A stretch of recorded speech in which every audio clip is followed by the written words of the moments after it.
안녕하세요. 토린이를 위한 박효근의 땅땅교실 시간입니다. 안녕하세요, 대표님. 안녕하세요. 아, 땅 선생님인가?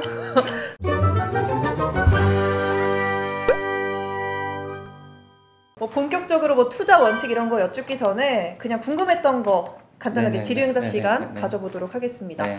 저는 토지를 좀 묵혀놨던 아니면 좀 아직 값이 오르지 않은 땅을 딱 사서 어느 정도 놔두면 시세 차익 정도는 건질 수 있지 않을까, 좀 시간을 두고 있으면 어느 정도 수익을 낼 수 있는 게 토지 투자가 아닐까 싶은데 전문가가 봤을 땐 어떻게 생각하세요? 그럴 수도 있는 것도 당연히 현실적으로 있고요. 네네. 근데 이제 그런 기본 생각만 갖고 땅을 사면 네.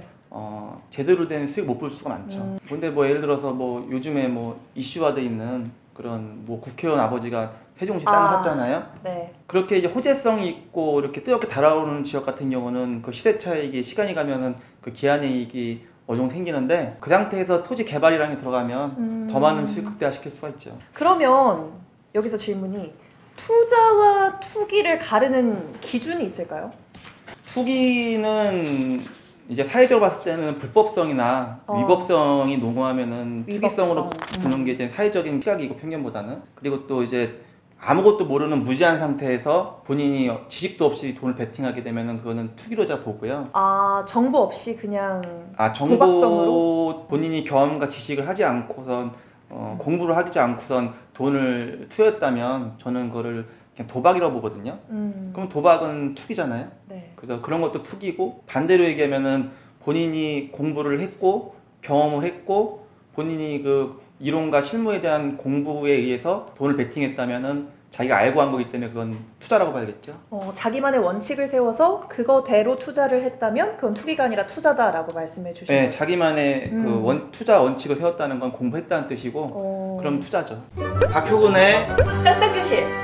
또 하나 질문 한 가지만 드릴게요. 네. 토지 교육에 있어서, 매매 방법에 있어서 뭐 경매 얘기, 공매 얘기 이런 게 나오더라고요. 전 사실 이거에 대해서 잘 모르겠거든요. 간략하게 이야기해 주세요. 경매는 뭐 아시다시피 민사집행법에 의해서 집행되는 거고요. 뭐 쉬운 말로 이제 빚진 거에 의해서 나오는 거고, 채무관계 나오는 거고, 그리고 공매 같은 경우는 그냥 간단하게 얘기해서 이제 세금, 국세청에서 체납된 세금으로 인해서 그 사람 자산을 압류해가지고 캠코에서 이제 자산관리공사 나오는 게 공매거든요.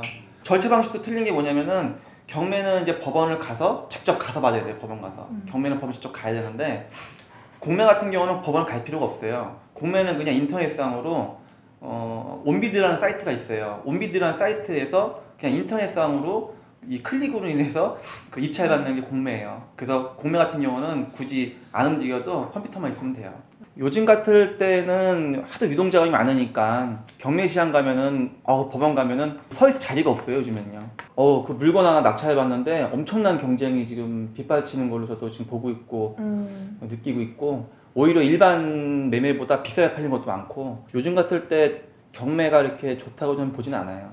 하도 경매를 가면은 싸게 받으려고 하는 건데 그 이론이 지금 잘 안 먹히는 시절이 온 것 같아요. 그리고 경매라는 게 단순히 이제 일반인들이 아는 그런 경쟁 입찰 방식만 있는 게 아니고요. 뭐 NPL이라던가 뭐 채권을 이렇게 뭐 쉽게 얘기해서 가지고 놀면서 하는 또 그런 분야도 있어요. 그래서 이게 일반인들이 아는 그냥 입찰 방식인 경매가 맞는데, 그 경매 받는 그 채널이라는 루트가 근본론이 틀린 것들이 많아요. 그걸 다 공부하고 어느 정도 경험이 있어야 경매도 자유롭게 좋은 물건을 고를 수 있는 거거든요. 그리고 이런 금융 구조라던가 그 권리 분석 같은 걸 잘해야 되고, 기본적으로는. 박효근의 땅땅교실! 네, 그러면 제가 궁금한 것들을 이렇게 물어봤는데, 일단 가장 중요한 건 토린이들도 좋은 투자를 하기 위해서는 본인만의 투자 원칙을 세워야 된다라는 소리로 들리는데, 또 그동안의 경험과 노하우를 토대로 세우신 투자 원칙을 다음 시간에 알려주시는 거죠. 일종의 정신교육 같은 그런 차원인데요. 네. 뭐 토지뿐만이 아니고 모든 투자를 하실 때는, 어떤 분야든 투자를 하실 때는 본인만의 그 공부가 된, 스터딩이 된 철학과 원칙이 있어야 되는 거고요. 네. 그 철학과 원칙은 되도록 지켜받는 것이고. 그래서 다음 시간에 알려준다, 안 알려준다? 네, 그래서 다음에는 그거 포함해서 몇 가지를 좀 알려주신다. 알려드리겠습니다. 알려주신다라고 말씀해 주셨습니다. 이게 오라고 해주셨으면 됐었는데. 많이 길었네. 많이 길어 죄송합니다. 알겠습니다. 알려주신다고 하니까 다음 시간까지 또 많은 시청자분들 주목해 주시면 고맙겠습니다. 그러면 저번에 했던 거 혹시 기억나세요? 뭐야? 구독, 좋아요, 알림 설정? 따라할게요. 오늘 시간은 여기까지고요. 구독, 좋아요, 알림 설정 기억해 주시고요. 저희는 다음 시간에 또 돌아오도록 하겠습니다. 안녕. 안녕.